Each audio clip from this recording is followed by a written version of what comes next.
What's going on, guys? We are back, baby. Now, before you say anything, I know what you're thinking. Yes, there's something different about Vegas. There's something going on in this region with Vegas. And you would be correct. I did trim my beard earlier this morning. Thank you for noticing. Anyways, moving on. Just kidding. I got eye surgery today, dude, and I got stitches on the outside and on the inside of my eyelid. Pretty gnarly. I was gonna cover it up, but I was like, dude, whatever. I look more ridiculous. I was trying to cover my face with like a bandana like this. I'm like, dude, I'm gonna look like I look ridiculous. So sorry. I got an infection in my eye during my last combat deployment in Donbass last summer. When you're living on the front line, things are dirty, and you're sleeping on your backpack. You're putting your face in weird stuff. You don't always have the opportunity to clean your face, clean yourself. Anyways, I got this little bit of an eye infection, and I was taking care of it. I figured it would go away after a while, and it didn't, and it just got worse and worse. And so last week, or at the beginning of this week, I went to the military hospital, and they're like, "Yeah, you're gonna have to get surgery on that." So that's what we did today. Um, Moving on from that, there was the biggest drone attack on Moscow since the beginning of the full-scale invasion.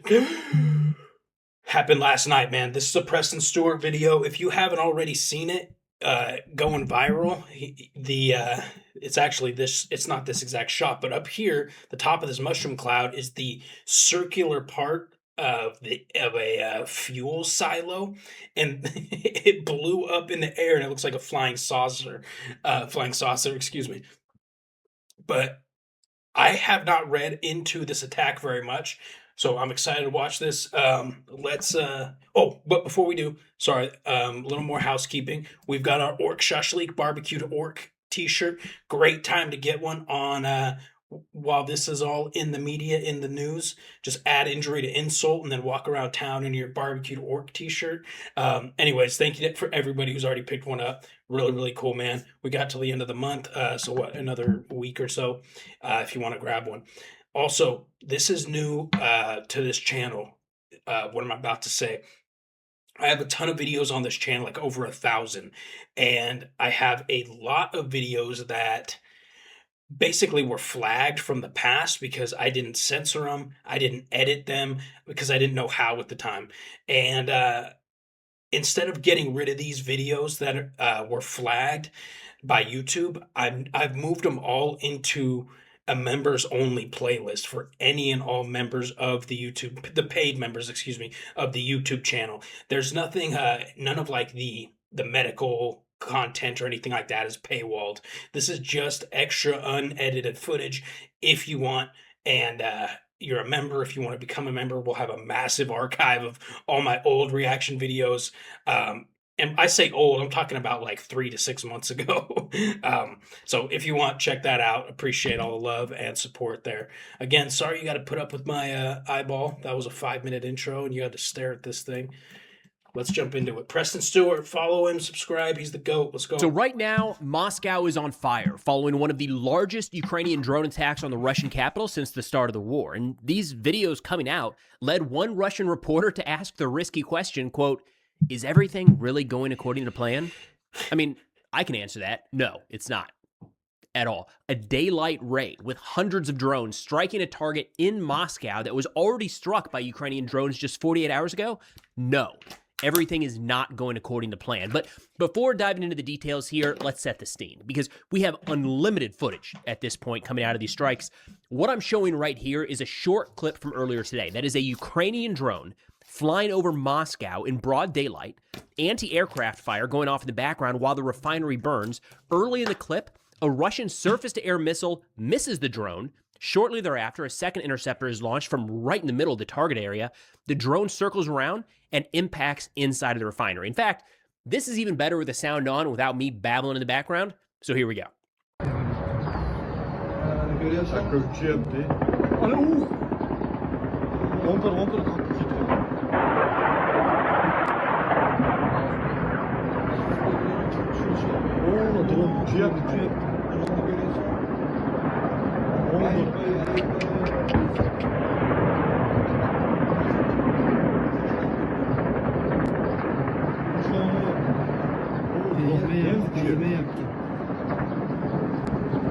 dollar. Şuşa dollar. Şuşa dollar.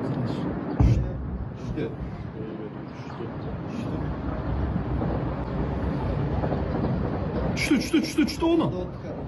Düştü. Almost killed us, but Now, Ukrainian President Zelensky addressed this morning. Dude, that was sick. It's seeing that surface-to-air missile, that SAM missile, miss. It was pretty strange. Those things are typically pretty accurate, at least the Western versions. Maybe Russia's got some Timu versions of like the Patriot system.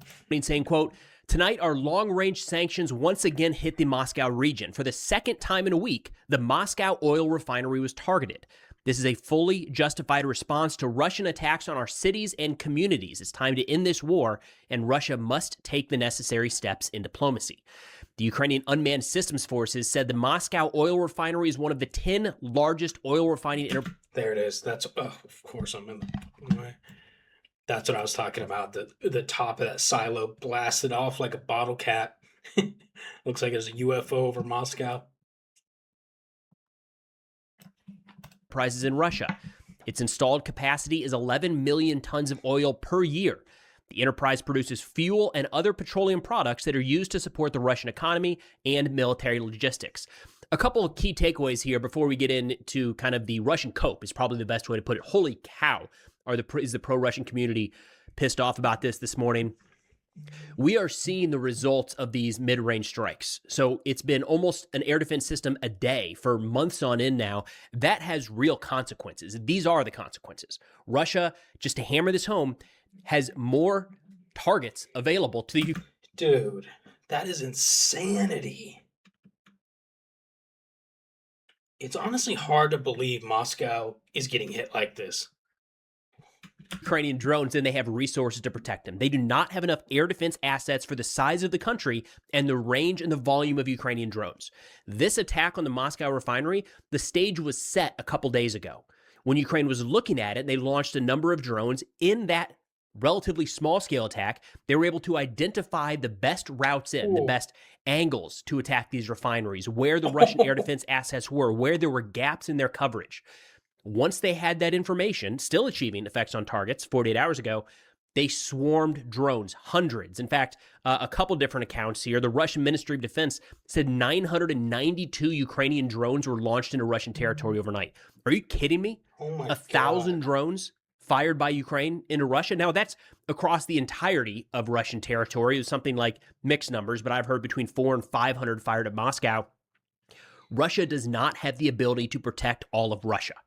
There are too many drones for them to shoot down, and a number of them are now getting through. In fact, there was a video that's is going to be iconic, I think, for this war. I'll play it here real quick, of the top flying off of an oil tank. And before we get back into kind of the serious stuff here, I do want to share some of these memes.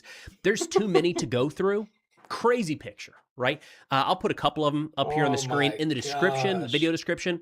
I'll have a link over to a couple different threads on X or Twitter that are compiling what people have put together, kind of the jokes around this this exploding fuel tank. Pretty significant image if you think about it. 4+ years into the war, and a refinery in Moscow is blowing up in broad daylight. Now, the New York Times was able to speak with some Russian citizens in the region. They said, quote, "Black smoke from a burning oil refinery filled the Moscow sky. The city's 4 airports were urgently closed, and part of the busy highway that rings the Russian capital, metropolis of 13 million, was shut down." They spoke with Nikolai, 44 years old, who lives in a neighborhood northeast of the refinery. He said that the neighbors in his mostly working-class area appear to be spooked, but many are still unable to make the mental link between Russia's invasion of Ukraine and the attacks at home. Quote, "People in the yard outside this morning go around asking something like, 'How is this possible?' I see anger and confusion, but I don't think people can put 2 and 2 together. It's like they were told for a long time not to look up, and now it's as if they've lifted their heads for the first time, and it's impossible to not look up." Ukraine has, and for some time now, brought the war home to Russia. Veteran notes, a Russian mill blogger said, quote, "In Moscow, many people finally learned that the war is actually going on." And he said, quote, "Well, you have to admit, it looks very strange when you're told on TV for 4 years only about victories, how everything is going well. And then there are explosions, burning houses, and infernos from flaming refineries right outside your window in the capital of Russia. Naturally, people start asking questions.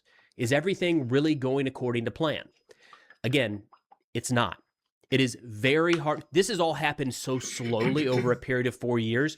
It was unthinkable at the beginning of this war, when Russian aircraft started striking targets throughout Ukraine and were striving to achieve air superiority, what most people thought they would accomplish in a matter of a day, couple days, if not a few weeks.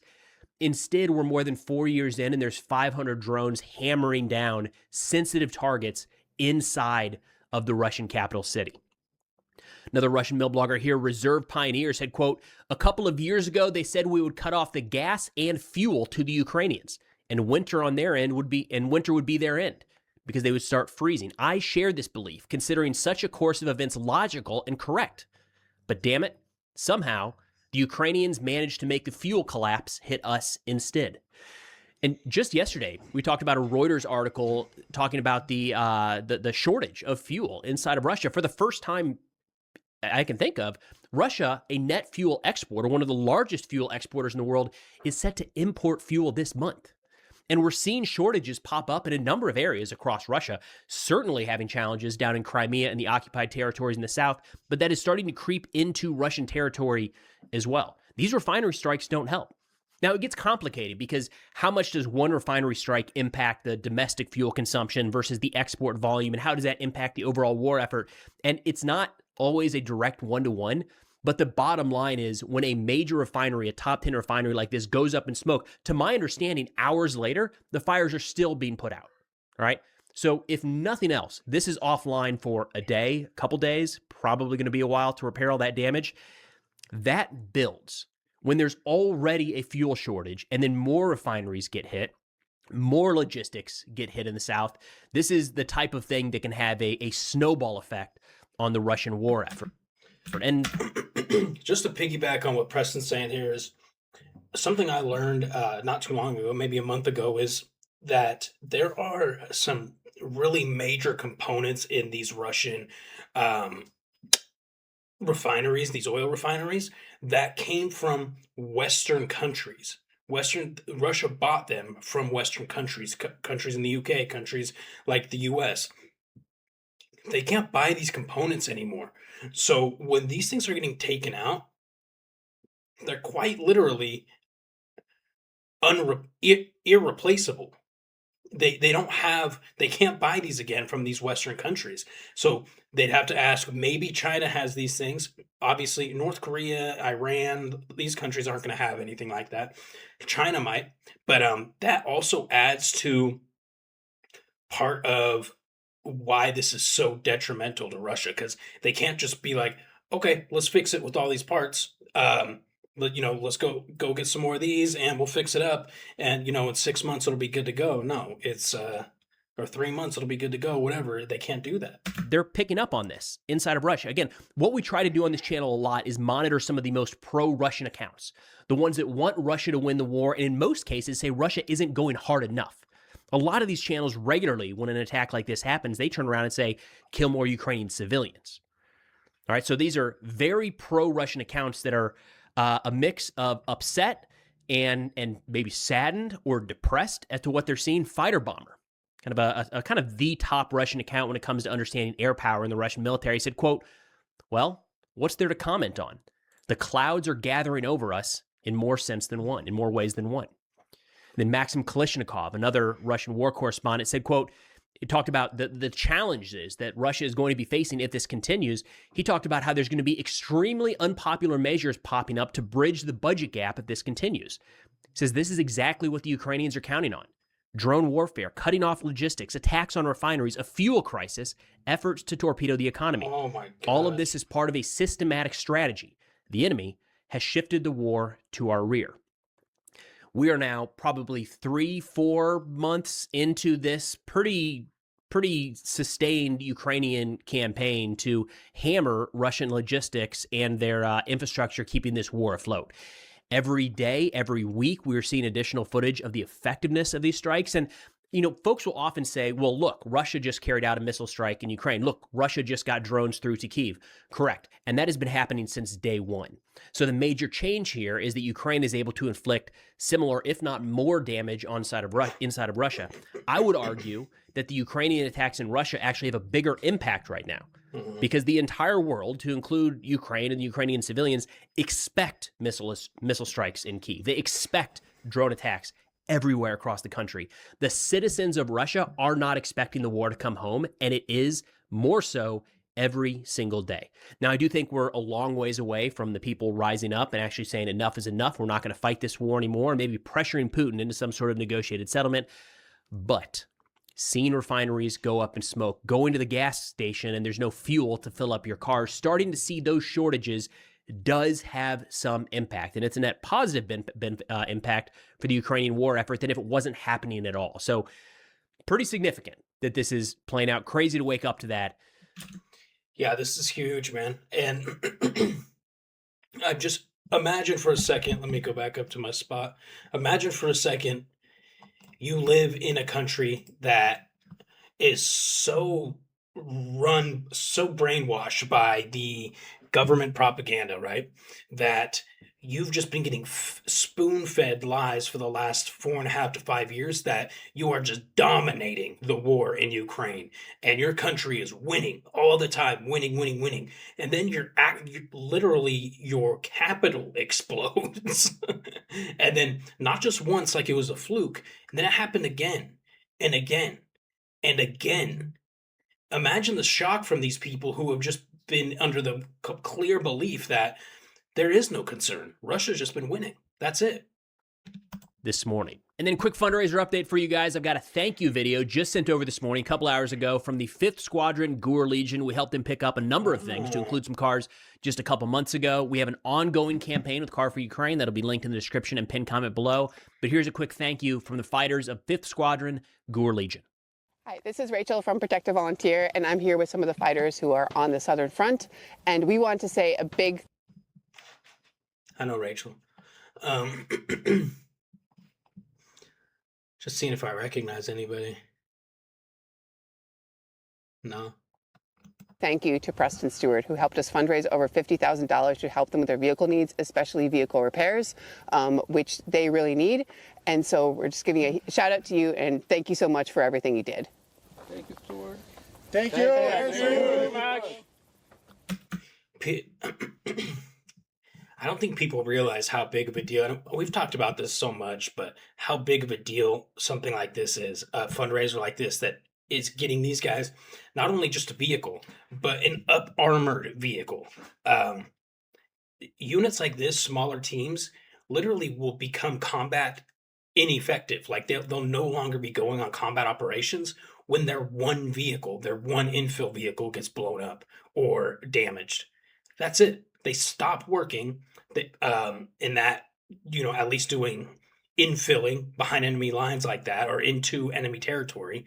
And maybe they'll start training or they'll do some other stuff until they can get a new way to start infilling. So something like this is so crucial. Like this fundraiser just put all of those guys back in the fight. That is so cool, man. I love to see it. Shout out to Preston. Shout out to Protective Volunteer. Like I said, I've known and worked with these guys for a couple years now, at least. So very cool. I think that's all I got, man. Watching this, I don't know why I'm doing this hand gesture. Stop that. This is a big deal, dude. It can't be overstated. Russia getting hit this hard in their capital it's definitely going to have a cascading effect, not only physically, but also mentally. And because they've been exposed, Russia's been exposed. They don't have air defense. That's it, period. They are vulnerable. God, this is a good day, guys. Hey, I love you. And like, share, subscribe. Check out Preston's channel. If you want an ORC SHASHLIK shirt, check it out. Oh, yeah, if you want to become a member, become a member. I love you guys. We'll see you in the next video.